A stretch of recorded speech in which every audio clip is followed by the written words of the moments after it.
I just want to clear up a few things. Well, as I was saying about the Amorites and everything, I would just kind of maybe look at it like if you've seen that movie about vampires or shows about vampires or whatever, they live a really long time or forever, and so you have these women that they engage with that may be mortals, and that from the position of the wife, she might say, I remember how everything unfolded when we, first changed the light fixtures and then the curtain drapes. And, I remember getting old and all the different ways that we got to know each other over the years. But really, he's had other wives before. And so the Amorites might feel that they're his chosen people or what have you, and whether it's the Ammonites or whatever, we know that the king of Israel, Judah, Rehoboam, he was an Ammonite, was his mother, and so Ben Ami, the son of my people, we have a lot every time when we hear Beni, my children, this is very often in reference to the Ammonites we find in Scripture. So, for that reason, uh, the Ammonites might feel they have this experience with him, but other women have had experiences with him, and that other women will in the future have experiences with him. Uh, and he's going to see it a little bit differently as a more timeless, view. Now, regarding the animals, when we talk about the kingdom and what have you, Revelation 21, where the lamb is sitting on the lap, you'd think that animals, some people would try to say, are just for sacrifice, because that's Job had sacrifice, and all these other non-Israelites over history have had, even before Mosaic covenant sacrifice and what have you. So, one would reason they think that this is a good thing, but remember he had said he'd given them some commandments that were bad, and we know that sin is bad, and the devil is what provoked people to sin, and for that reason, I think it's kind of telling. We go back to Genesis 1, whether animals come first or Genesis 2, people come first. There's supposed to be this relationship between people and humans, and they kind of go in tandem. People and animals, or humans and animals, or whatever. And so it's say right here in chapter 6, verse 7, so the Lord said, I will blot out man whom I have created from the face of earth, and man and the animals and the creeping things, the birds of heaven, for I am sorry that I made them. So, Moses had given warning that everything, but he regretted, what he regretted was the animals too. The animals had been doing wickedly. This is a increasing corruption of the earth. And so we have the situation where if he was just, he would be judging the animals. So whether or not this has to do with dirtiness or not is hard to say, because I don't know if the crabs would survive, and then or lobsters or what have you, and also, I think that they added the verses about clean and unclean from the priestly source. But regardless, you have the situation where he does punish the animals too. And if we fast forward up to Jonah, we have, if y'all see some sauce on here, it's just probably some miso soup or some Thai tofu or something. I do apologize. I wasn't trying to be offensive. So I think Jonah should come before some of these other books, especially like Joel, but like Joel was probably written later. But here we are on page 921 of a 1,000 some odd page text, 1,250 page text or something that that's getting kind of towards the climactic point, and a book would, so to speak. But we have here, Jonah had said, he had obeyed the word of the Lord, and the word of the Lord being not necessarily something found in the Torah, or so what was scripture in his day, to apply that to some other time. First, let me say one thing. When he said this faithless generation, how much longer will I suffer thee? If y'all think that this is eschatological, this term generation, then why would he be referring to his, next few years in his lifetime? If the generation really does mean what you think it means, that, and that has other implications for eschatology too, when you think about something not applying to all these different generations, the real term of, all these successive, really what generations means, I can't even think of a better word right now, because y'all have twisted it to only attribute to one person down the line who could only be 1% of the DNA of that. It's just what have you on there. But it's interesting that he said, yet 40 days and Nineveh shall be overthrown. And the people of Nineveh believed God. It says they believe God. The people of Nineveh believe God, and they put on, and they called for a fast and put on sackcloth, from the greatest to the least of them. And so we have here his decree from the king that let nor beast nor herd of the flock taste anything. So they're all going to fast, even the animals. Let man and beast be covered in sackcloth, and let them call out mightily to God. Let everyone turn. So we have here these animals repenting. And if we go to Isaiah 11, when we talk about the kingdom,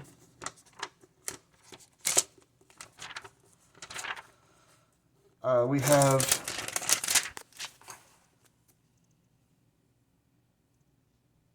the nursing child shall play with the hole of the cobra, and the weaned child shall put his hand in the adder's den. So in the kingdom, we are able to touch snakes. Well, if you go up to Mark 16, we have verse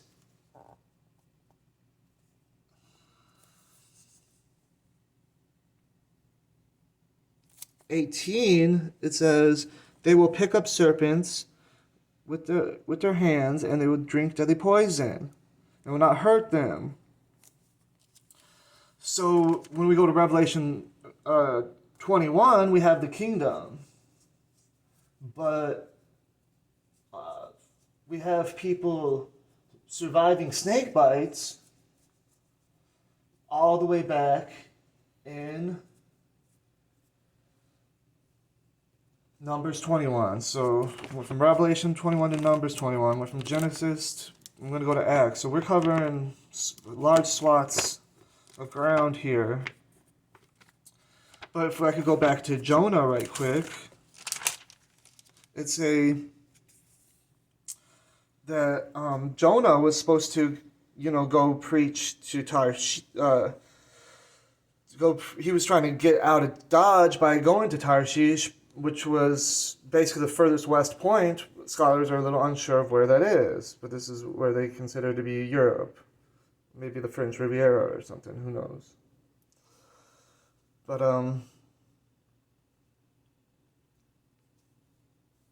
it's a come, let us cast lots. So this casting lots, this divination, this cleromancy, was still First Temple. That even Hosea would even talk about, were things found even in the Gentiles, and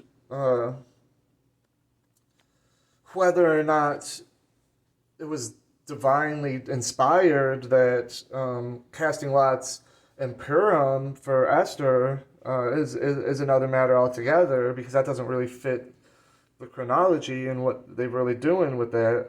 But the apostles cast lots too. It seemed to be some custom of the people to just do this divination, which I'm not going to say Semitic, because Muslims don't do this, but it's some ancient practice of, people trying to judge when they don't know how to judge, and the book of Judges shows that people don't know how to judge, and that's why they had to look on the serpent, because Aaron was supposed to lead them, and they didn't want to let Moses lead them, and got frustrated to Moses to the point where he struck Jesus. But really, God said he would give them water to drink. And, Miriam died because lack of faith in the leadership, so, and jealousy and what have you. But,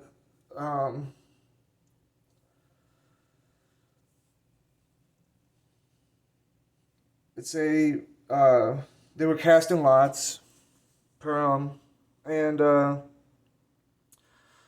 then they said, tell us upon whose account this evil is done to us, and what is your occupation, and where do you come from, and what is your country, and what people are you? He said, I'm a Hebrew, I fear the Lord God of heaven, made the sea and the dry land.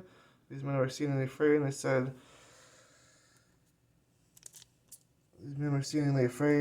to him, what is this you have done? For the men know that he was fleeing from the presence of the Lord, because he had told them.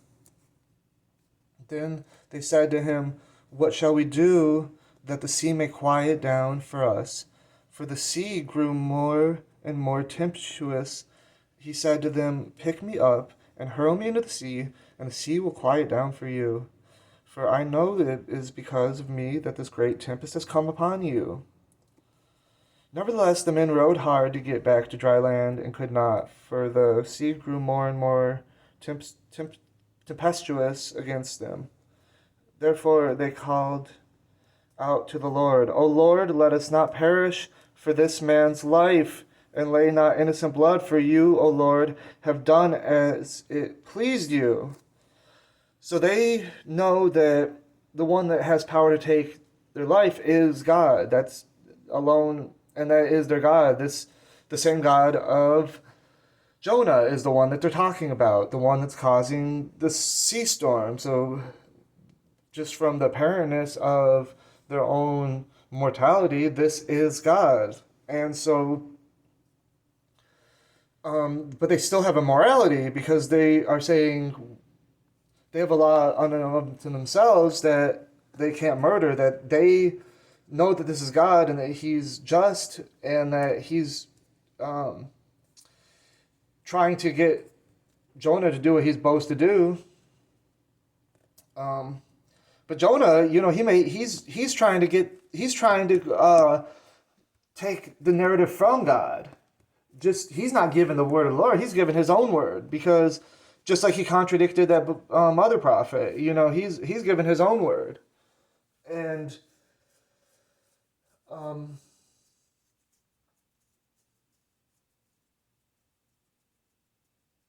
he's telling them to throw him over, but really he knows that he's not supposed to be thrown over. He's hoping to die. He's thinking that if they throw him over, but as David said, he can't even escape, the Lord in death. So Jonah's being real foolish. And so they picked up Jonah and hurled him into the sea, and the sea ceased from its raging. Then the men feared the Lord exceedingly. So this is even more evident that this was really what was going on. And they offered a sacrifice to the Lord and made vows. So sacrifices were part of the Canaan, the Hittite and Ugaritic and, all their neighbors and everything. This was part of their culture up in that area. And Semitically too, that and their God, if you go to India, a lot of people say that all these 33,000 gods are really just one God, and that people have different ways of viewing it. So that's how these people would communicate to each other, through their own regional gods and pantheons, and how they associated. And when you study the similarities between Hebrew and Greek, it's really fascinating. And when you see the similarities between I forget where I was going with that, but let's get back on track.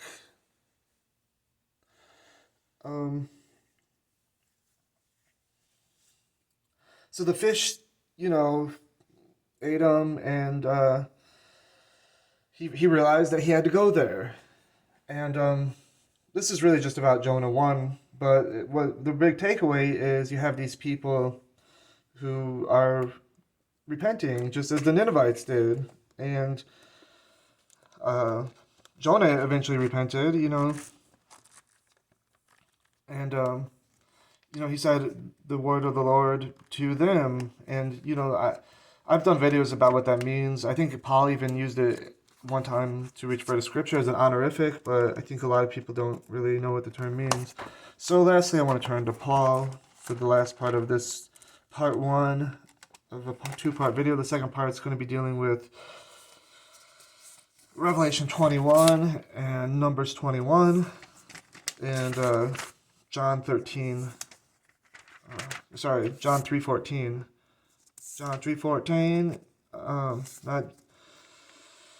Not John 14. This isn't a Wyclef album. John 3:14.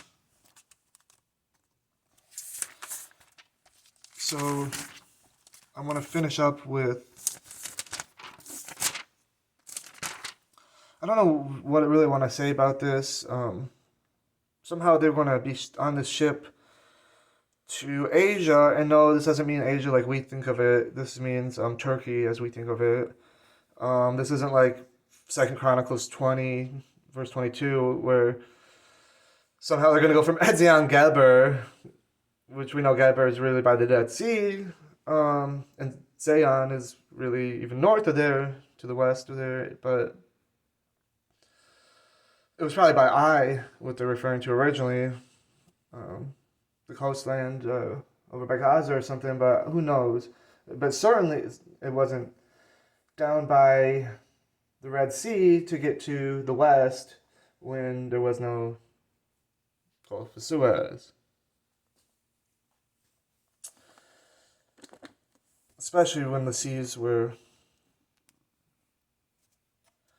the oceanic seas were actually lower then.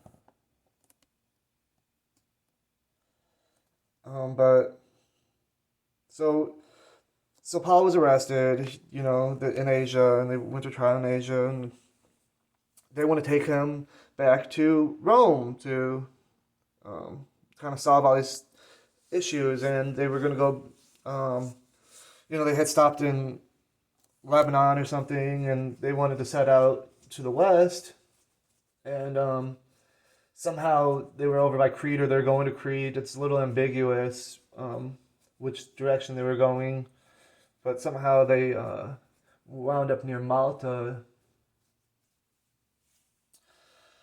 But before all that, they had this situation where the seas were raging, kind of like Jonah's situation, where, but it was kind of opposite in Paul's regard, because Paul was saying to stay put when where Jonah was trying to leave, but Paul really was for the safety of the people, saying that this is before the angel of the Lord came to him, because he had got a vision that it would be raging seas or something, and um, but he had to go to Rome to preach to basically be the light to the Gentiles, and who better to explain this to than the Caesar himself? And Caesar didn't really rule um, Judea. It was more like taxation without representation. Um, it was it was kind of marginally associated, and they had rule in terms of militarily, but it was very marginal compared to like a area like Crete. So they're trying to go to Crete because that's actually their jurisdiction. That they're though Roman law applied in Judea, other laws applied in Judea. But Crete, they had their own senators from Crete and representation there, and that was part of the republic, not part of the Pax or something. But I mean, it was part of it, but it wasn't. It was much more central to the organization, and so it was a big storm, and they hadn't eaten for a couple weeks, and Paul told them not to fear. The angel's gonna protect them, and Paul, gives them good advice to, eat the last of the food, or last, fill up on food because you're gonna need your strength. And the soldiers were gonna kill the prisoners because, and you think that, oh, this is really terrible that they kill the prisoners, but really, if the prisoners escaped, then it could even do more bad than good, in terms of how the Caesar would, right or wrong, deal with what would happen. And, or rather, not necessarily Caesar, but whatever person was over the centurion and the soldiers and everybody. But the centurion ends up saving them. That his mission was explicit, and there was enough contingency for the shipwreck that he used his judgment to decide that it's better to save them. But it was really interesting. So they gave thanks to God and took. So Paul, he said, "I urge you to take food, for it'll give you strength. For not a hair is to perish from your head." When he said these things, he broke bread and gave them thanks to God in the presence, and broke it. And they began to eat, and then they were all encouraged and ate food. And there were 276 persons in the ship, and they had eaten, throughout the ship. So because Paul was able to show that they had divine protection in this mission, that people were giving thanks to God because of what Paul had shown them and how the centurion had interceded for them. And I want to point out how with Sodom and Gomorrah, he said if there was righteous people in the city, he would save them. But here we have 276 persons. And, so we have this big mass conversion, basically, where Paul is bringing them the light to all these people, and they're getting along fine in this horrible situation, prisoners and captors and shipwrecks and everything else, or potential shipwreck. And but really, you have here this, they found a way, and they all survived. And then when Paul goes to Malta, and he's gathering a bunch of sticks, they all welcomed him in Malta. They were cold, and people have sympathy. People are decent, even if they don't have the law of Moses. And, here we say the people hanging from his hand, no one can doubt that this man is a murderer. So much like the people on the boat with Jonah, they knew something, that God was going to command justice on this. part 2.